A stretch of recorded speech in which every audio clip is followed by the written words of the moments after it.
부활절 아침입니다. 부활의 주님을 만납시다. 네. 부활의 기쁨과 생명이 가득한 복된 아침 되기를 소망합니다. 그렇습니다. 예수님께서 부활하셨습니다. 예수님의 부활에 갖는 의의 중에 중요한 것 하나가요, 예수님의 십자가의 죽으심이 우리의 구원을 위한 것이다 라는 사실을 확증했다라는 것입니다.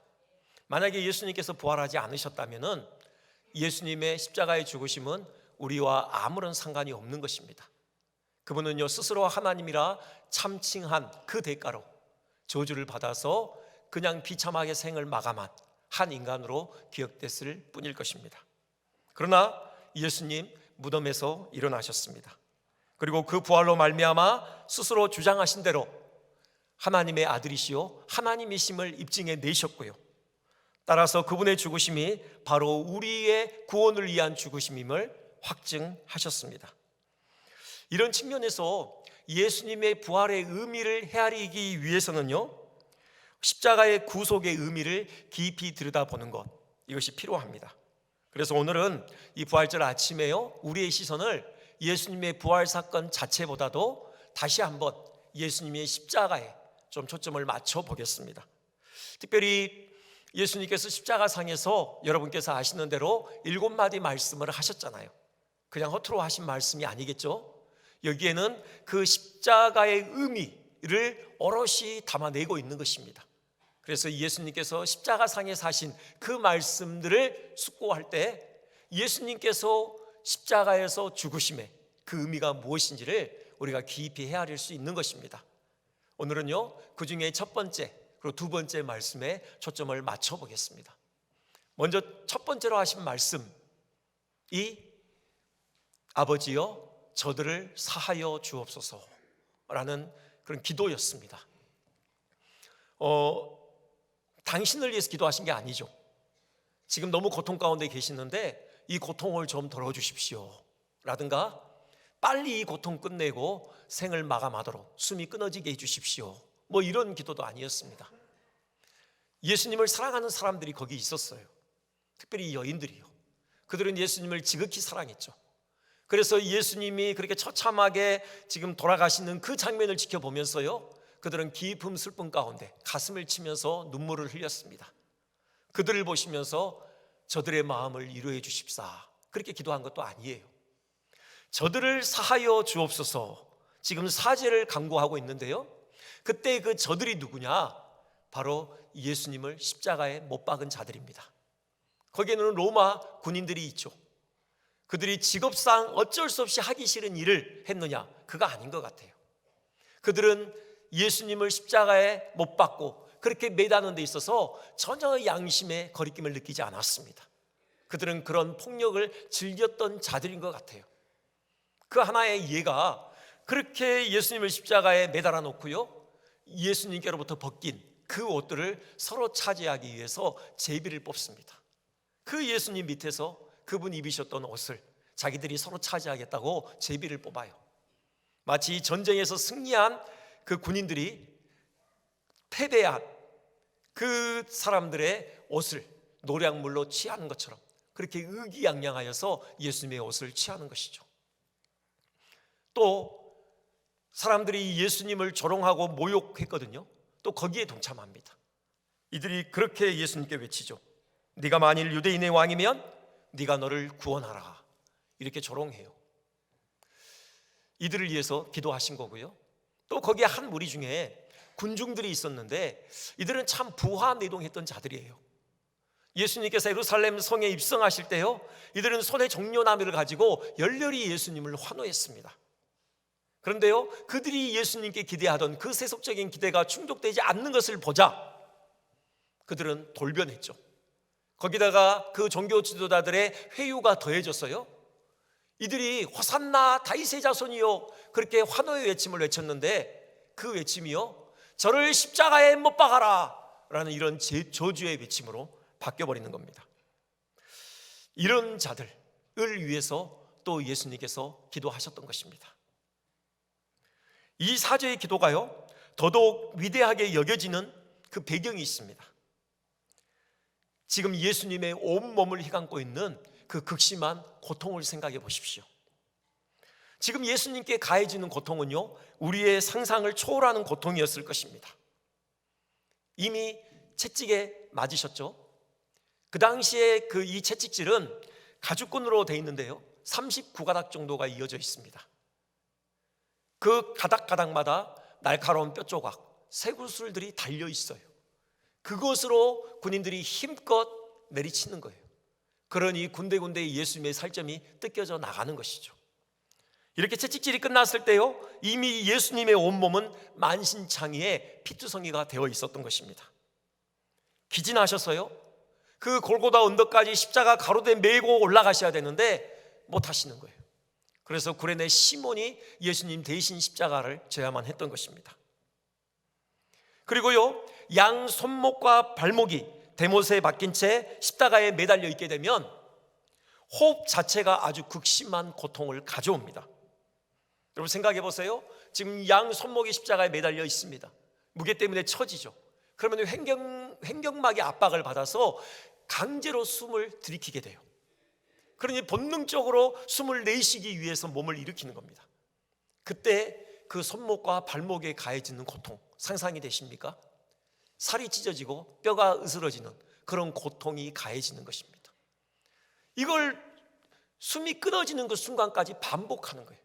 그러다 힘이 빠지면 다시 숨이 들어오죠. 또 숨을 내쉬기 위해서 그렇게 수없이 반복하는, 그러니 예수님께서 지금 십자가에서 그 온몸을 휘감는 그 고통의 크기는 우리의 상상을 초월하는 것입니다. 이 가운데 예수님께서 그 고통 가운데로 밀어넣으신 그들의 사죄를 위해서 기도하신 거예요. 여러분, 십자가에 달려 죽는 죄수들이요, 거의 예외 없이 하나같이 죽어가면서 원망을 늘어놓는답니다. 여러분, 그런 경험 혹시 있으시나요? 저는 감사하게도 없는데, 보통 그 아내분들이 출산할 때 그 해산의 고통이 너무 커서 옆에 보조하고 있는 남편들 머리채를 휘어잡는다고 하잖아요. 그것처럼 그 십자가에 매달려 있는 죄수들, 그 극심한 고통을 이기지 못해서 온갖 원망을 드러놓는 거예요. 욕설과 저주를 퍼부으면서 그렇게 죽어간다고 합니다. 근데 예수님만큼은 달랐습니다. 그 모든 고통을 온몸으로 감내하시면서도 그 고통을 안긴 장본인들을 용서하시는 거죠. 그리고 그들을 위해서 기도하시는 겁니다. 그렇게 위대한 기도인 것이죠. 여기서 우리는 중요한 교훈을 얻게 되어집니다. 예수님께서 왜 십자가 지셨는가?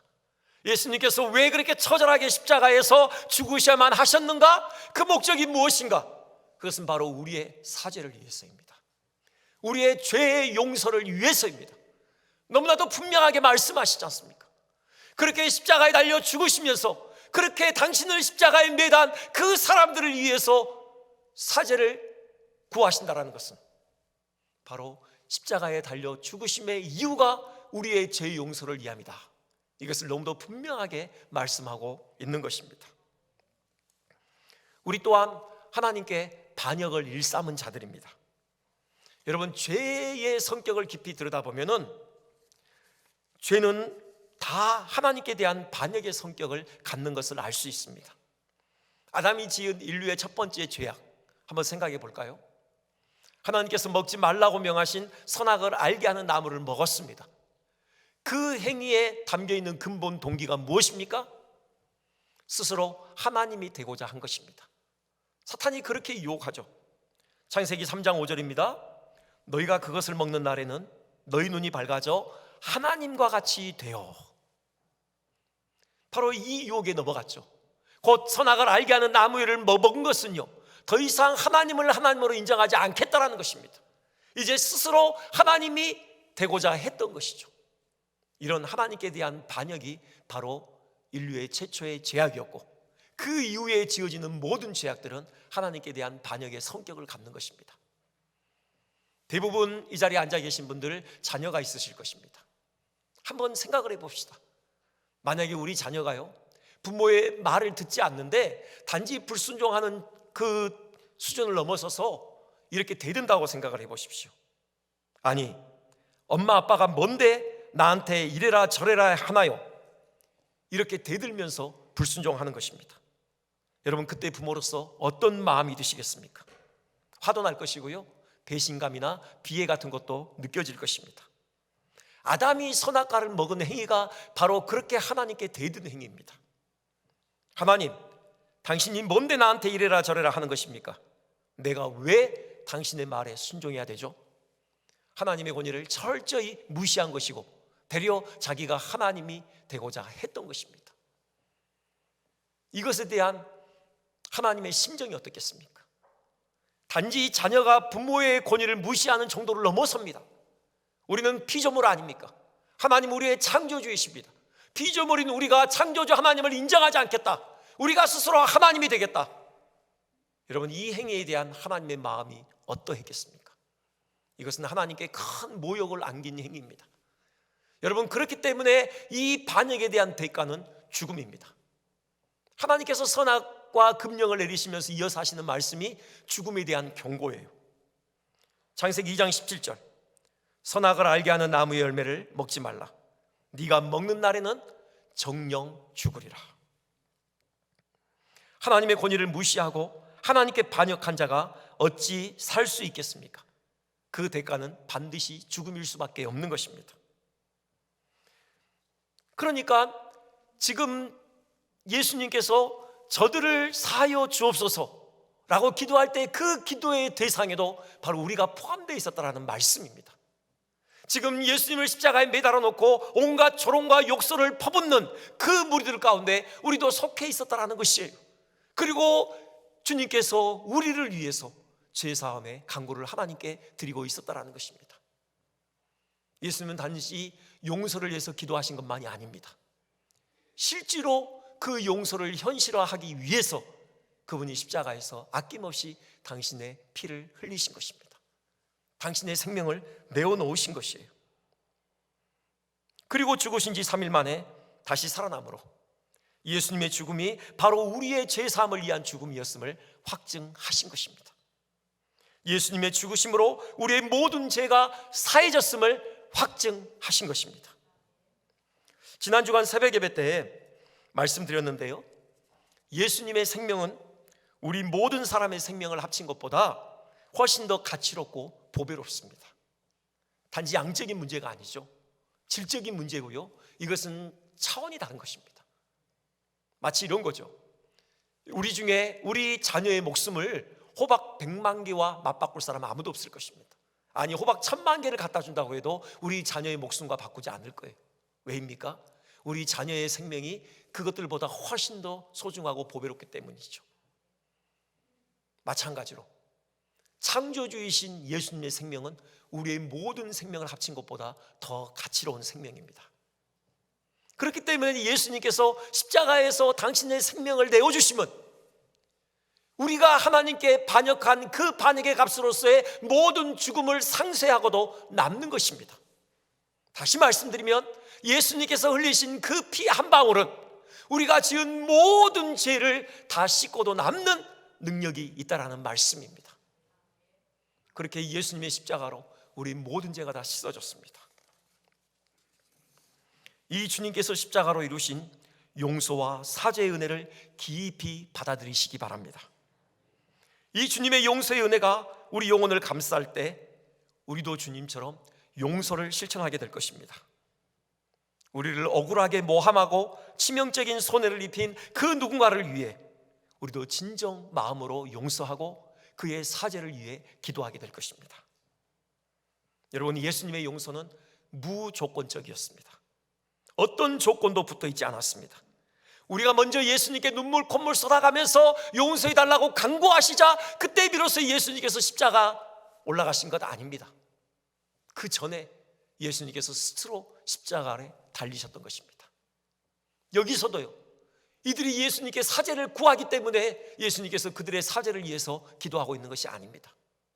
온갖 조롱과 욕설을 퍼붓고 있음에도 불구하고 주님께서 마음으로 그들을 용서하시고 그들의 사죄를 위해 간구하시고 또 실제로 그 사죄가 실현화되기 위해서 십자가에서 생명을 내어놓으시는 것입니다. 그가 먼저 사과하면 내가 용서하겠다, 이거 아닙니다. 용서에는 어떤 조건도 달지 마십시오. 무조건적으로 용서하는 것입니다.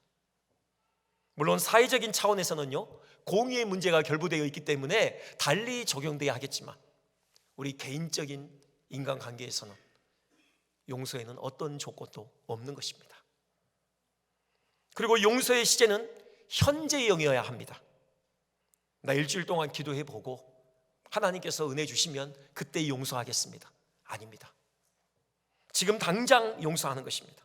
지금 당장 이 자리에서 우리가 마음으로 그 영혼을 품는 것입니다. 그리고 그 영혼을 용서하는 것이고 그 영혼을 위해서 하나님 앞에 엎드리는 것입니다. 이것이 부활의 아침, 우리 부활하신 주님 앞에 엎드려 경배하는 자의 참된 태도인 것입니다. 그렇게 되시기를 주님의 이름으로 축원드립니다. 두 번째 십자가성에서의 말씀은 오늘 네가 나와 함께 낙원에 있으리라 라는 말씀입니다. 함께 십자가에 달리는 한 강도가 예수님께 간구했죠. 예수여, 당신의 나라에 임하실 때 나를 기억하소서. 이 간구에 대한 응답으로 주신 말씀입니다. 이 강도도요, 처음에는 다른 편 강도와 함께 예수님을 조롱하는 편에 가담했었습니다. 마태복음 27장 보면요, 함께 십자가에 못 박힌 강도들도 이와 같이 욕하더라 그랬어요. 그런데 태도가 바뀐 것입니다. 어떻게 바뀌었을까? 아마 앞서 그 예수님의 용서의 기도가 그의 영혼을 뒤흔들었던 것 같습니다. 어쨌든 아주 짧은 시간에 이 강도가 도달한 신앙의 그 경지가요, 너무나도 경이로울 정도로 깊습니다. 그는요, 예수님께서 의인이심을 깨달았습니다. 41절에 그렇게 얘기하죠. 이 사람이 행한 것은 옳지 않은 것이 없느니라. 지금 예수님께서 자기들처럼 십자가에 매달려 처참하게 죽어가고 있는 것은 예수님의 죄 때문이 아니다. 그걸 깨달은 것입니다. 예수님께 무슨 죄가 있어서 이렇게 십자가형을 당하는 것이 아니라는 사실을 깨달았던 것이죠. 이게 참 대단한 것인 게요, 이 강도는 예수님과 사전에 일면식도 없었을 것입니다.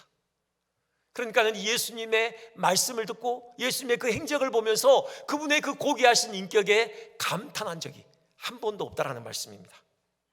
그렇다고 예수님의 재판 과정을 지켜본 것도 아닙니다. 어떻게 유대 지도자들이 예수님을 시기해서 무고하게 예수님께 죄를 더 씌웠는지 그 과정을 지켜보지 않았다고요. 또 빌라도가 예수님께 죄가 없음을 알면서도 본인의 일신상의 안위를 위해 비겁하게 사형 선고를 내렸다는 사실도 이 강도는 몰랐습니다. 그저 십자가에 함께 매달려 있는 짧은 시간 동안에 예수님의 모습을 지켜보고서 그는 이런 깨달음을 얻게 되어졌습니다. 성령의 은혜죠. 그리고요, 그 예수님의 의로운 모습을 보면서 그는 양심에 큰 찔림을 받았습니다. 생각해 보세요. 이제껏 이 강도는 양심의 가책 같은 것은 모르고 지내왔을 것입니다. 여러분, 십자가형 아무나 당하는 것 아닙니다. 같은 사형수라고요, 레벨이 달라요. 여러분, 십자가형은요, 가장 악랄한 죄를 지은 그런 죄인들에게만 처해지는 형입니다. 그런 죄를 지었다고요. 그러니 그 죄에 이르기까지 이 사람의 일생에 수많은 죄악들이 있었지 않겠습니까? 양심의 가책을 몰라요. 그런데 예수님의 모습으로부터 그 의로운 빛이 그에게 비춰질 때, 그 빛을 마주하는 순간 그는 양심의 가책을 받은 겁니다. 자기가 죄인인 것을 깨닫게 되어져요. 그가 41절에 한편 강도에게 그렇게 얘기하잖아요. 우리는 우리가 행한 일에 상당한 보응을 받는 것이니 이에 당연하거니와. 자기가 그렇게 십자가에 달려 죽는 것은 자기 죄 때문이다, 당연하다, 자기가 죄인임을 인정한 것입니다. 그리고 그 마음에 하나님의 그 심판에 대한 두려움이 엄습합니다. 40절에 그렇게 얘기하죠. 네가 동일한 정죄를 받고서도 하나님을 두려워하지 아니하느냐. 하나님을 두려워하기 시작한 겁니다. 단지 내가 지은 죄가 이렇게 십자가에 달려 죽는 것으로 끝나지 않는다는 사실을 깨달았던 것이에요. 그 이후에 그 죄에 대한 하나님의 엄밀한 심판이 기다리고 있다는 사실을 이 사람은 깨달았던 것입니다. 이 사람은 내세에 대한 신앙이 있었어요. 예수님께 그렇게 기도하잖아요. 당신의 나라에 임할 때 나를 기억하소서. 분명히 육체의 죽음으로 끝나지 않고 사후에도 영혼의 존재가 지속된다는 사실을 믿었던 것입니다. 그리고 자기가 지금껏 지은 그 죄악에 대한 하나님의 심판이 있을 것을 생각하고 그 심판에 대한 두려움이 그 영혼을 사로잡았던 것입니다. 그리고요, 예수님의 죽음의 의미를 생각했습니다. 이분이 전혀 죄가 없음에도 불구하고 이렇게 십자가에 달려 죽게 된 것은 도대체 무슨 경위일까? 이 생각을 하게 된 거죠. 이분의 제목을 보니요, 유대인의 왕이라고 했다는 것입니다. 죄수들 그 위에 죄패가 달려 있습니다. 예수님의 것을 보니요, 유대인의 왕이라는 패가 달려 있는 것입니다. 유대인의 왕, 유대인들에게 있어서는 메시아를 의미합니다. 그러고 보니요, 지금 예수님을 향하여 모든 사람들이 온갖 욕설과 조롱을 퍼부어대고 있는데 그 내용을 보니 하나같이 메시아에 관한 것입니다.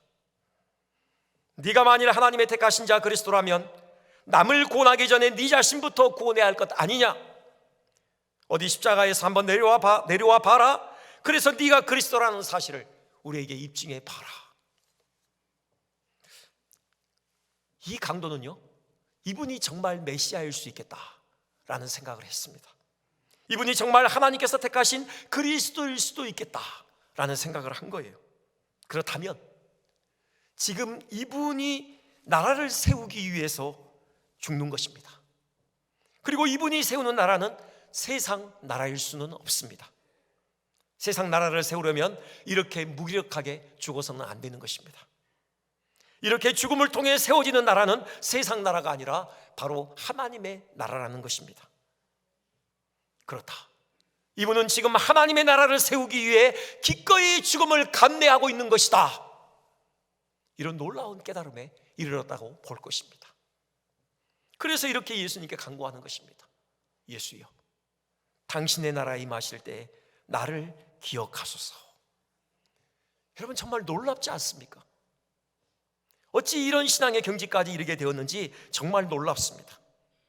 종교 지도자들부터 시작해서요, 너나 할 것 없이 다들 메시아에 대한 오해가 있었습니다. 그것 때문에 예수님을 가차없이 십자가에 매달았습니다. 하지만 이 강도는 이해했던 것입니다. 그렇게 십자가의 죽으심으로 그 메시아가 하나님 나라를 이루셔야 된다는 그 사실을 깨달았던 것이에요. 그래서 예수님께 간청합니다. 당신의 나라를 세우실 때 나도 그 자리에 있도록 생각해 주십시오. 예수님께서 그 기도를 들으십니다. 오늘 네가 나와 함께 낙원에 있으리라. 여기 낙원은 천국과 같은 곳입니다. 비록 아직 영혼만 가는 곳이지만 그 영혼이 예수님과 함께 영원한 생명을 누리는 곳입니다. 이 영원한 하나님의 나라를 회개한 강도에게 주시겠다라는 말씀입니다. 여러분, 이것이 의미하는 바가 뭡니까? 예수님께서 십자가에서 죽으시는 것은 우리에게 이 영원한 나라를 선물로 주시기 위함이라는 사실입니다. 죽음을 제하시고 우리에게 영원한 생명을 안겨주시고 우리에게 영원한 나라를 약속하시기 위해서 예수님께서 십자가를 지셨다, 그 메시지를 우리에게 들려주고 계신 것입니다. 실제로 예수님께서 부활하심으로 사망의 세력을 흩어멸하시고 우리에게 영원한 생명을 가져오셨습니다. 우리에게 영원한 하나님 나라의 삶을 보장하신 것입니다. 여러분, 한 이야기를 들려드리고 싶습니다. 옛날에 한 지주가 있었습니다. 그 희하에 머슴 여럿이 있었는데요, 그 중에 한 머슴은 아주 천하의 멍충이였답니다. 난 놓고 기억자를 가르쳐도요, 돌아서면서 잊어버릴 정도였다는 거예요. 그래서 이 주인이 하루는 막대기를 가져다가 미련퉁이 지팡이라고 쓰고요, 그 머슴에게 건넸습니다. 너는 천하의 멍청한 놈이다. 그러니 이 지팡이를 가지고 다니다가 너보다 더 멍청한 놈이 보이면 선물로 죽어라. 이 사람이 얼마나 멍청한지요, 그런 선물을 받으면서도 주인장님 고맙습니다 하더라는 것이죠. 세월이 지났습니다. 이 지주가 병이 들었어요. 주인의 병든 모습을 보고요, 아이고, 우리 주인장님이 아파서 돌아가시겠다, 이 머슴이 걱정을 합니다. 그러면서 주인에게 묻습니다. 주인장님, 이제 아프셔서 가시면 언제 오시나요? 야, 이 녀석아, 내가 죽는 마당에 오기는 언제 오냐? 내가 다시 올 수 있는 길을 간다면 왜 이렇게 슬퍼하겠느냐? 이 미련퉁이야. 이 말을 듣고 보니까요, 주인을 위해 뭔가를 해줘야 될 것 같았습니다. 그래서 묻습니다. 주인장님, 이제 다시 못 오시는 길을 가시는데 뭐라도 준비해 드릴까요? 그리고 가실 준비는 되었나요? 주인은 어이가 없었습니다. 야, 이 녀석아, 죽는 마당에 준비는 무슨 준비냐? 아파 죽겠다. 이제 그만 좀 하거라. 이 모습이 생각해 봤습니다. 평소에는 이틀만 여행을 가더라도요, 뭐 주먹밥을 준비하거라, 말 발굽이 제대로 박혀 있는지 살펴보거라, 말을 튼실하게 먹여라, 이렇게 하루에도 수십 번 뭔가를 명했거든요. 근데 영원히 못 올 길을 가면서도 준비할 것이 없다니, 세상에 이런 미련퉁이가 어디 있나 싶었던 것입니다. 그래서요, 그 주인에게 그 지팡이를 건넵니다. 주인장님, 아무리 생각해봐도 이 미련퉁이 지팡이는 당신의 것입니다. 그러니 이 지팡이와 함께 가십시오. 여러분, 이해하셨습니까? 여러분께 질문을 드리고 싶습니다. 여러분은 영혼을 향해 떠날 준비가 되어 있으십니까? 죽음 이후의 삶을 준비하고 계십니까? 예수님께서 죽음을 이기시고 부활하심으로 우리에게 영원한 생명을 선물로 주셨습니다. 영원한 하나님의 나라가 우리 앞에 예비되어 있습니다. 믿음으로 붙드시기 바랍니다. 그 부활의 주님을 믿음으로 붙들 때 우리에게 예비된 그 영원한 하나님 나라에 들어가게 될 것입니다. 성도의 죽음은 더 이상 저주가 아닙니다. 하나님께서 우리에게 주시는 복입니다. 온전히 거룩하게 되는 성화의 은혜의 수단이고요, 우리에게 예비된 그 영원한 하나님 나라에 들어가는 관문인 것입니다. 오직 믿음으로 이 영원한 하나님 나라의 약속을 붙드시는 여러분 되시기를 주님의 이름으로 축원드립니다. 그리고 이 땅에서 사는 동안 최선을 다해 주님을 섬기시기 바랍니다. 여러분, 혹시라도 이 강도를 부러워하시는 분 계십니까? 세상에 내 멋대로 내 마음대로 살다가 생애 마지막에 한 번 회개하고 낙원에 들어가면 이보다 큰 횡재가 어디 있나? 여러분, 이런 생각 하십니까? 결코 지혜로운 생각 아닙니다. 우리의 생애 마지막이 언제일지 우리 알지 못합니다. 그리고요, 이 강도보다 우리가 더 복된 것은요, 우리에게는 이 땅에서 주를 위해 봉사할 기회가 아직 남아있다는 사실입니다. 언제 주님 우리 부르실지 모릅니다. 하지만 우리가 확실하는 건요, 지금 이 순간 주를 섬기도록 우리에게 주신 기회입니다. 매일매일 하루를 시작하면서 하나님께서 우리에게 그 영원한 하나님 나라에 들어가기 전까지 주를 위해 봉사할 기회를 주셨다는 그 사실에 감사하면서 최선을 다해서 주를 섬기는 여러분 되시기를 주님의 이름으로 축원드립니다.